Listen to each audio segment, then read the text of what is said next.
a lonely cowboy, haunted by a silence deeper than the prairie, bought a girl deemed deaf and broken, sold by her own kin in the heartless dust of a frontier town, only to discover the true nature of her silence was a shield, and the sounds she truly yearned to hear were those of a heart slowly mending beside his own.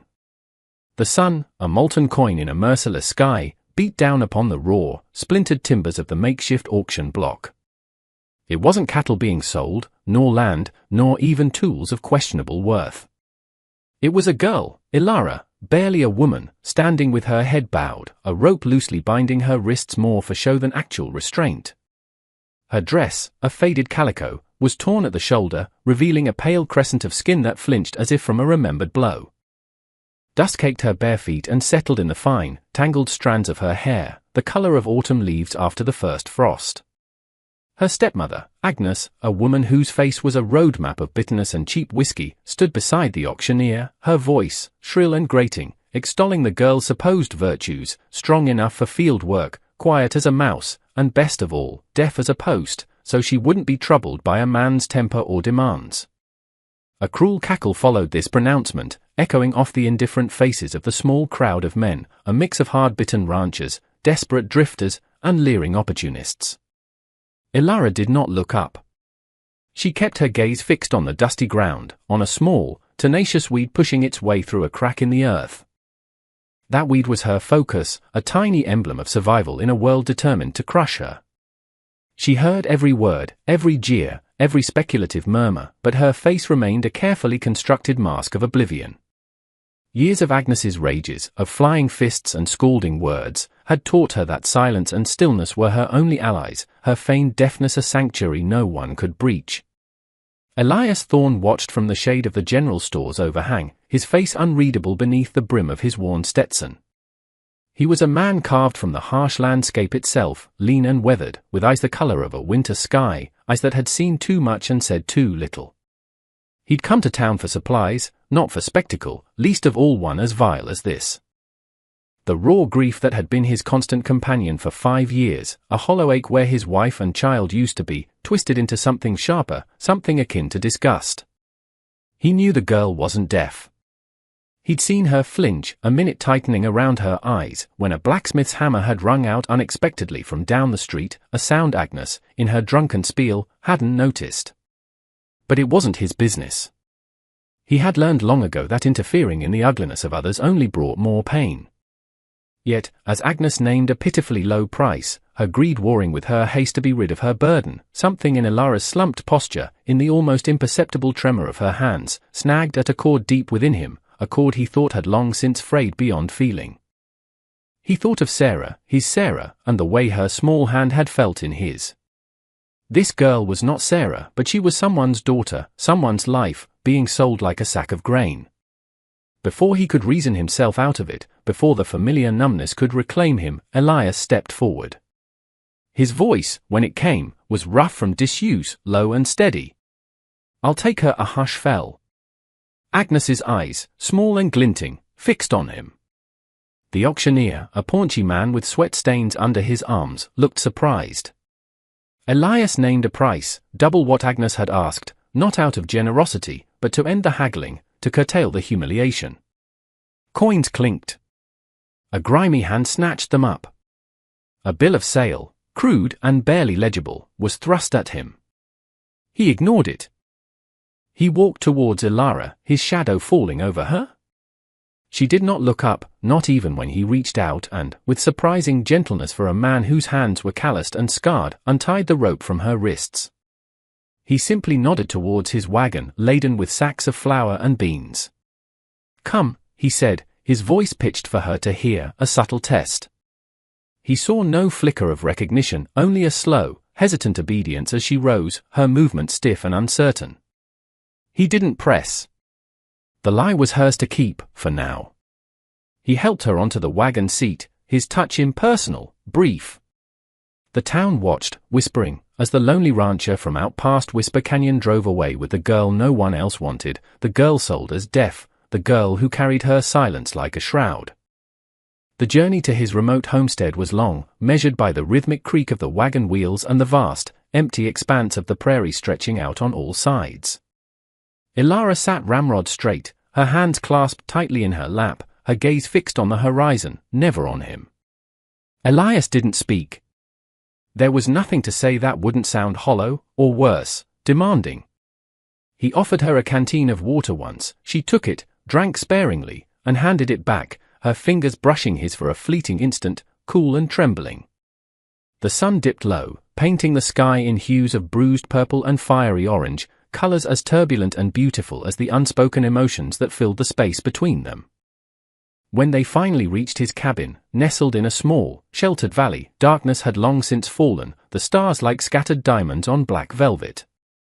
It was a small, sturdy structure of rough-hewn logs, a thin curl of smoke already rising from the stone chimney he'd banked the fire before leaving.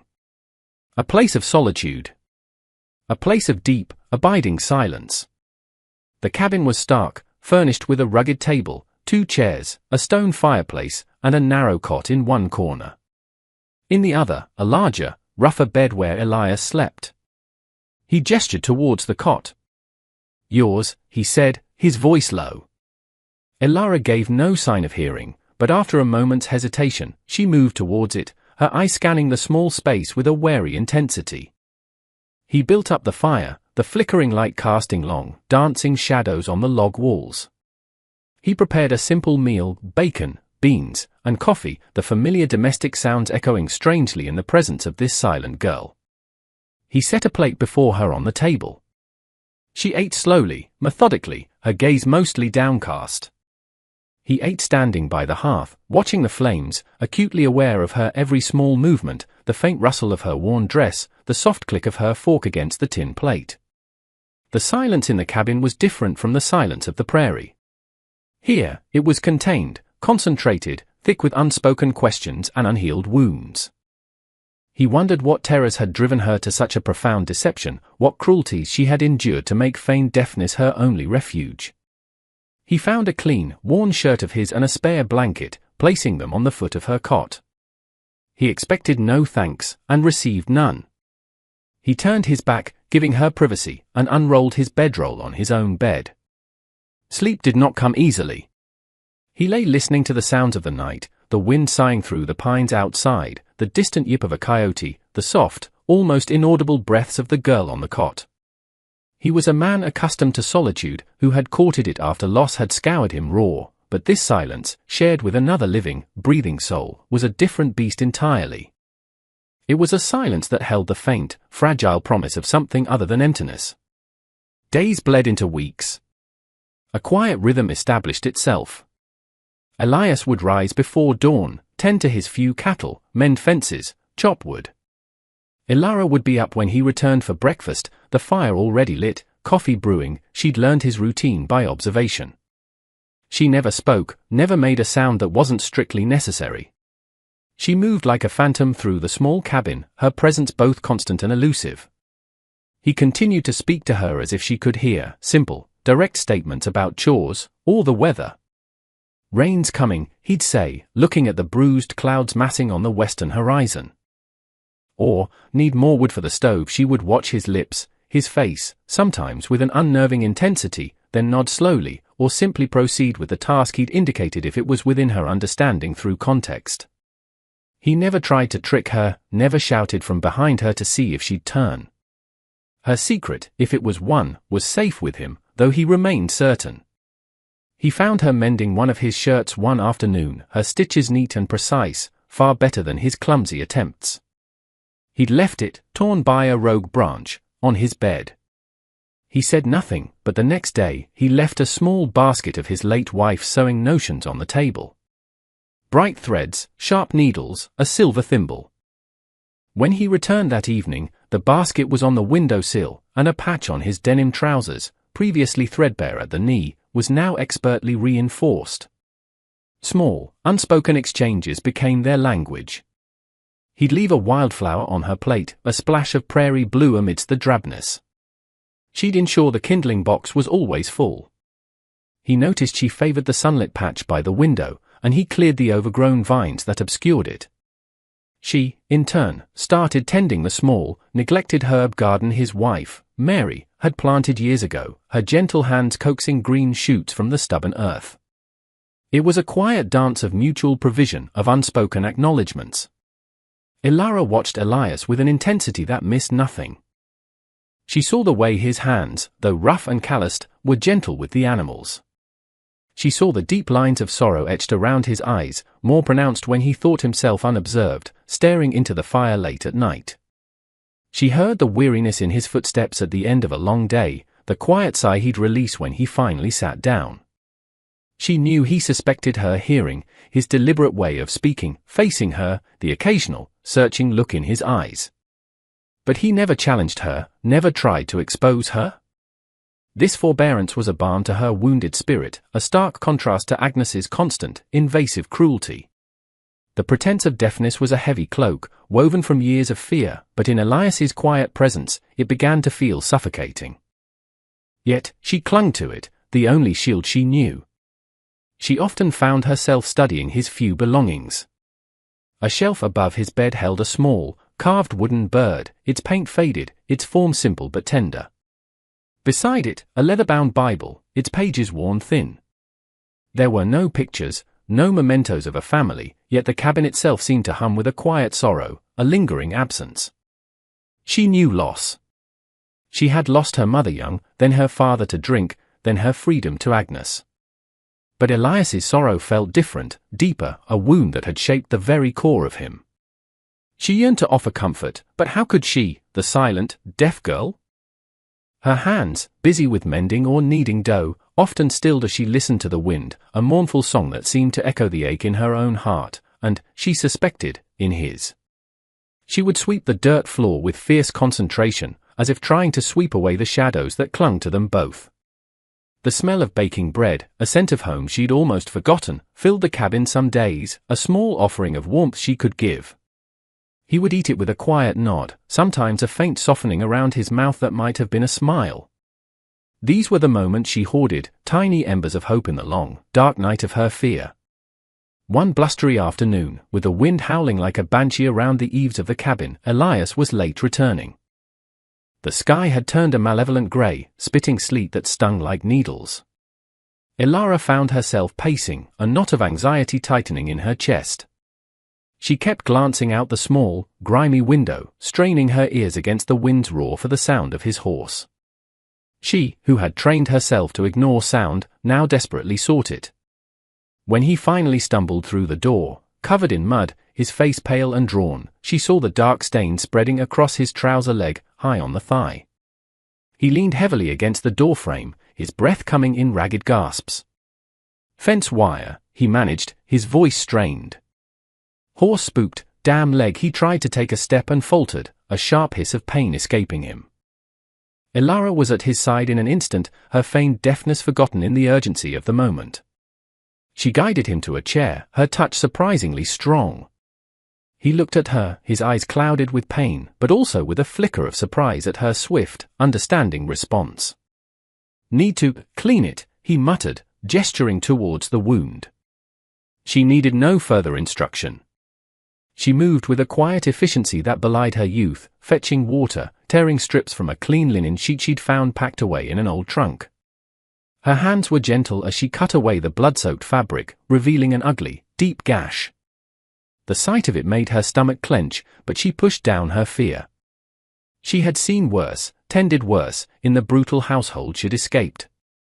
As she cleaned the wound, her fingers working deftly, Elias watched her face, his expression unreadable. The silence in the cabin was profound, broken only by his harsh breathing and the relentless shriek of the wind. He had lost a lot of blood. She knew, with a chilling certainty, that he needed more help than she could provide. But the nearest neighbor was miles away, and the storm showed no signs of abating. She found a small, locked wooden chest tucked beneath his bed, a chest she had often wondered about. It was old, the wood dark and smooth with age. Now, driven by a desperate instinct, she pulled it out. "Elias," she said, her voice barely a whisper, rusty from disuse, startling them both. "Is there anything in here for wounds?" His eyes widened, not just at her voice, but at the specific question, the implication that she knew, or hoped, it held something more than just keepsakes. He stared at her for a long moment, a complex array of emotions flitting across his face: shock, confusion, and something else, something deeper. Then, a tremor went through him. "Key," he rasped, his gaze flicking to the small wooden bird on the shelf. Inside the bird, Elara's hands trembled as she reached for the bird. A tiny, almost invisible seam ran along its base. She pried it open. A small, tarnished brass key lay nestled within. Her heart hammered against her ribs as she inserted it into the lock of the chest. It turned with a reluctant click. Lifting the lid, she saw not medical supplies, but a collection of carefully preserved items: a baby's tiny knitted bootie, a lock of golden hair tied with a faded blue ribbon, a woman's delicate lace collar, and a small, framed daguerreotype of a smiling woman with kind eyes, holding a swaddled infant. A wave of understanding, so profound it was almost painful, washed over Elara. This was his silence. This was the source of the deep, abiding sorrow she had sensed in him from the very beginning. Tears pricked her eyes, for his loss, for the life that had been stolen from him. He watched her, his face etched with a vulnerability she had never seen. "Mary," he whispered, his voice thick with unshed tears. And little Tom, it was a confession, raw and heartbreaking, offered into the storm-lashed intimacy of the small cabin. Elara carefully closed the chest, the weight of his grief settling upon her.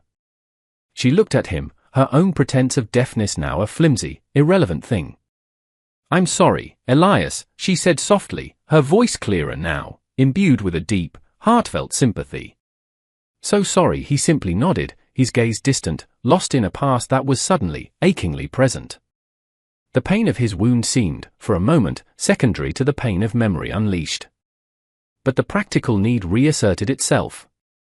Beneath the treasured mementos, Elara found a small tin of potent herbal salve, Mary's salve, he would later tell her, good for anything from a cut to a burn.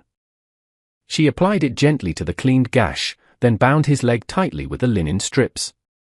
The storm raged on outside, but within the cabin, a different kind of tempest had broken, clearing the air, leaving behind a raw, fragile honesty. He was weak, feverish by nightfall, but he would live. And she, Elara, was no longer just the deaf girl. She was the woman who had heard his deepest sorrow, and spoken words of comfort. The shield was down. The days that followed were a period of slow healing, for Elias's leg and for the fractured silence between them.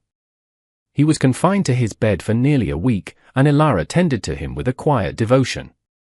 She cooked for him, kept the fire burning, changed his dressings, her touch gentle but firm.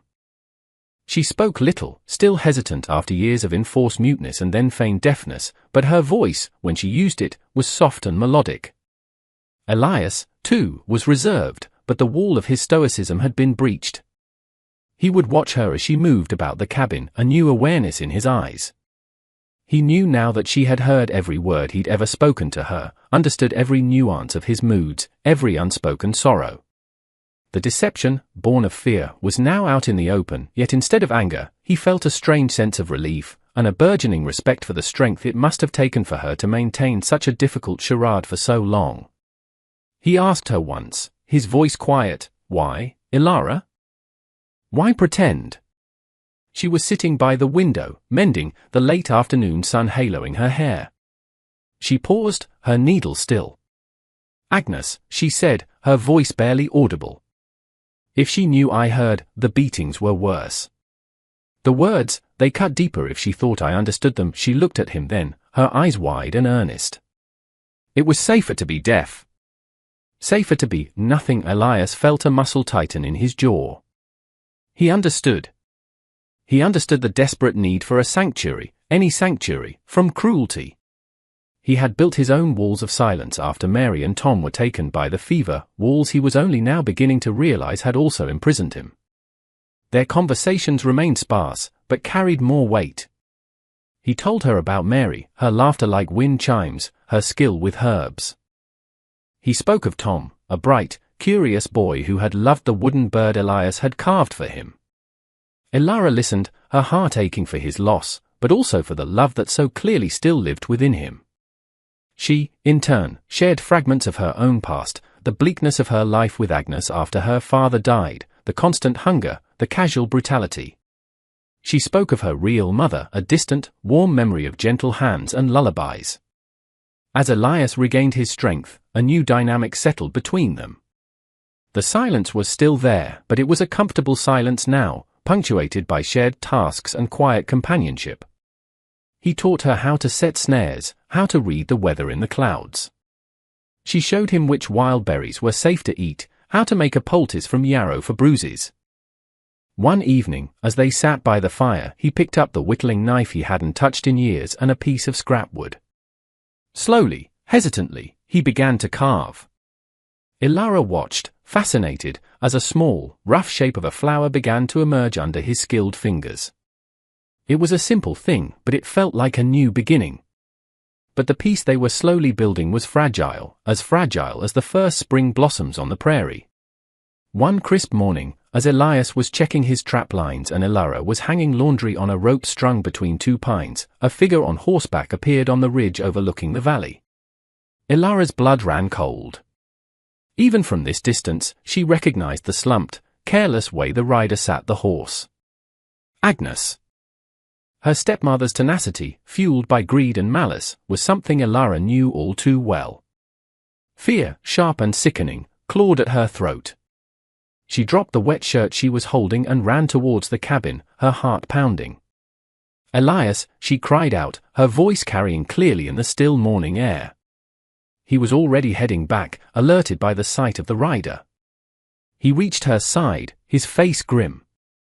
"Stay in the cabin, Ilara. Lock the door." "No," she said, her voice surprisingly firm. "She's here for me. Or for more money." I won't hide. Years of passivity fell away from her like a shed skin. She had found her voice, found a measure of safety with Elias, and she would not easily surrender it. Agnes rode down into the valley, her horse kicking up dust. She reined in before the cabin, her eyes, bloodshot and mean, fixing on Ilara, then flicking dismissively to Elias. Well, Agnes sneered, her voice like gravel. "Looky here." The deaf-mute finally found her tongue. "Did she? Or did you cure her, cowboy?" She spat on the ground. "I heard you got hurt. Figured you might be needin' someone to look after you proper. And I figured that girl owes me.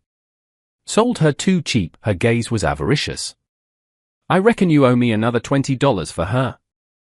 Or I take her back. She ain't worth much, but she can scrub floors." Elias stepped forward, placing himself slightly in front of Ilara. His stance was deceptively relaxed, but Ilara could see the coiled tension in his shoulders, the dangerous glint in his usually quiet eyes. "She's not for sale, Agnes," he said, his voice low and steady, but with an edge of steel. "And you're not welcome here. Ride out." Agnes's face contorted with fury. "Not welcome? This little baggage ran off from me.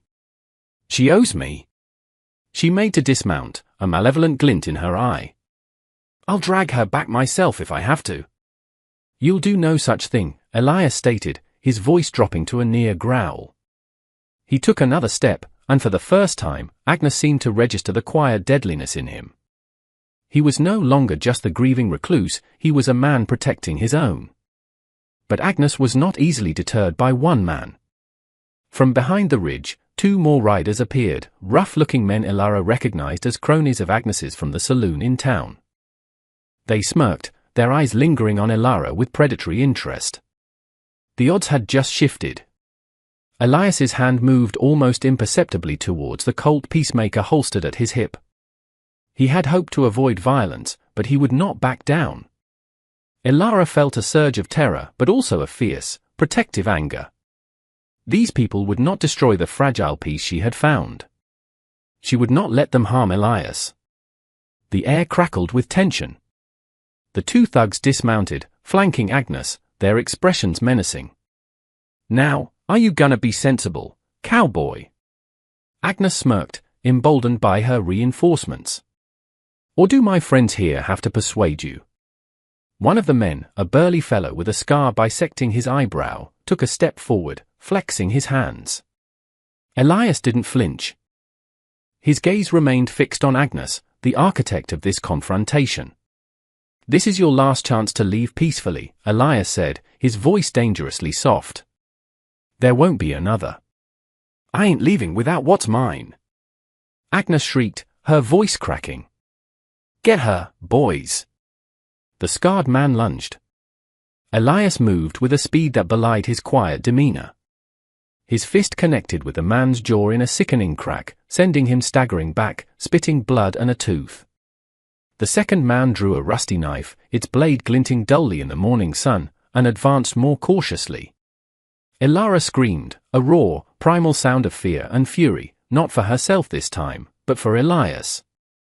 As the knifeman lunged, Elias sidestepped, bringing the barrel of his Colt down hard on the man's wrist. The knife clattered to the ground as the man howled in pain, clutching his injured hand. Agnes, seeing her hired muscle so quickly incapacitated, let out a frustrated yell and, in a fit of pique, grabbed a heavy piece of firewood from the stack near the cabin wall. She charged at Elara, her face a mask of insane rage. "You ungrateful whelp! I'll teach you!" Before Elias could intercept, Elara acted.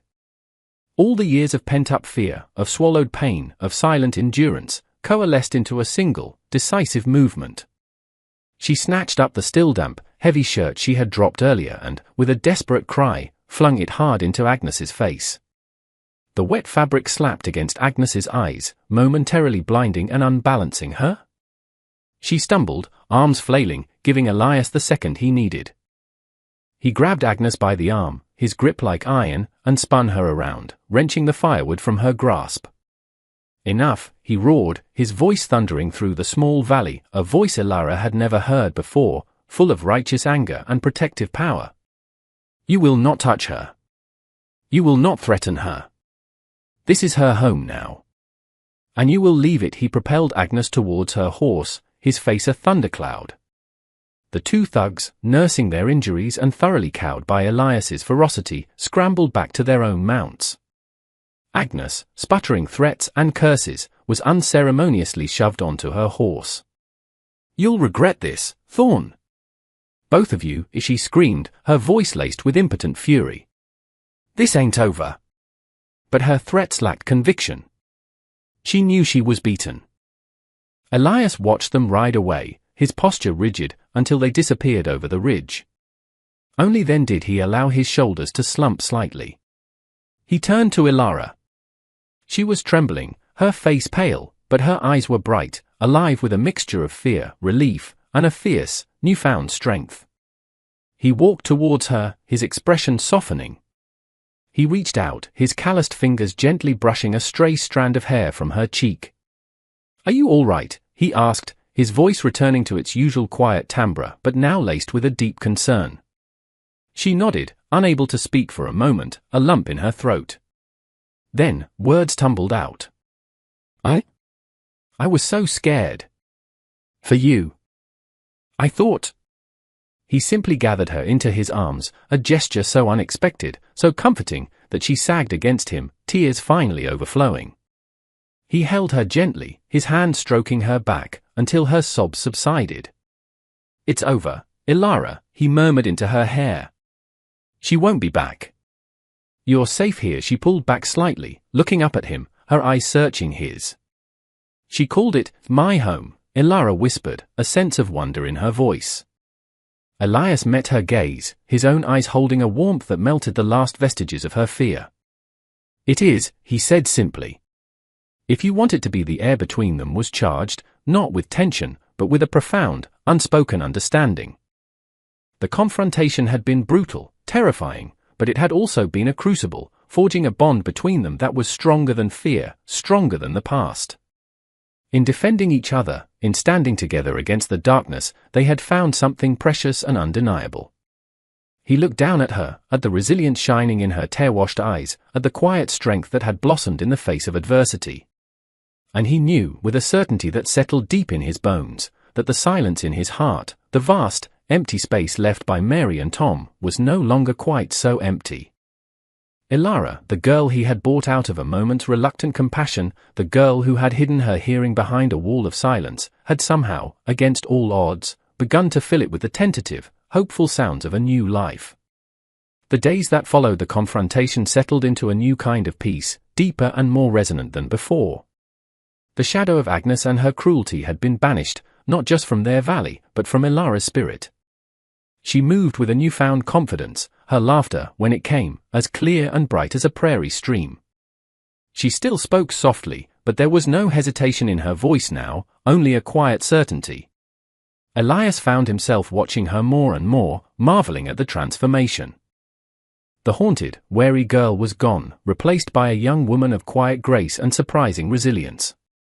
He started carving more often in the evenings, the shavings falling around his boots as he coaxed shapes from wood, a leaping deer, a soaring hawk, and one day, a small, smiling doll with yarn hair the color of autumn leaves. He left it on her pillow. She found it that night and held it to her heart, tears welling in her eyes, tears not of sorrow, but of a quiet, overwhelming joy. Their life together was simple, dictated by the rhythms of the land and the seasons. They worked side by side, mending the cabin roof before the winter snows, tending the small garden Ilara had coaxed into abundance, storing vegetables and salted meat. The silence between them was no longer a barrier, but a shared space of comfortable companionship, often broken by easy conversation, by her soft humming as she worked, or by his low chuckle at some shared observation. He taught her to read from his worn Bible, her finger tracing the words as he sounded them out, a patient teacher finding joy in her quick learning. She, in turn, taught him the names of the wildflowers she gathered, her knowledge of plants surprisingly vast. One cold evening, with the wind whistling outside and a warm fire crackling in the hearth, Ilara was reading aloud, her voice gaining confidence with every page. She stumbled over a word, and Elias gently corrected her. She looked up, and their eyes met. In that shared gaze, there was a depth of understanding, of affection, that went beyond words. He reached across the small space separating them and took her hand. Her fingers curled around his, fitting naturally into his palm. "Ilara," he began, his voice a little hoarse, "what we have here, this life." She waited, her heart beating a little faster. "It's good," he finished, the simple word imbued with a world of meaning. "It's more than good, Elias," she whispered, her eyes shining. "It's home." He raised her hand to his lips and pressed a gentle kiss to her knuckles. It was a promise, a declaration, a testament to the healing power of kindness and the enduring strength of the human heart to find love in the most unexpected places. The lonely cowboy was no longer quite so lonely, and the girl once deemed deaf and broken had found her voice, her strength, and her place in the world, beside him, in the quiet sanctuary of their shared life, a life built not on a transaction, but on a love that had blossomed slowly, surely, like a stubborn prairie flower pushing its way towards the sun. The silence of the past had given way to a future filled with the quiet music of hope.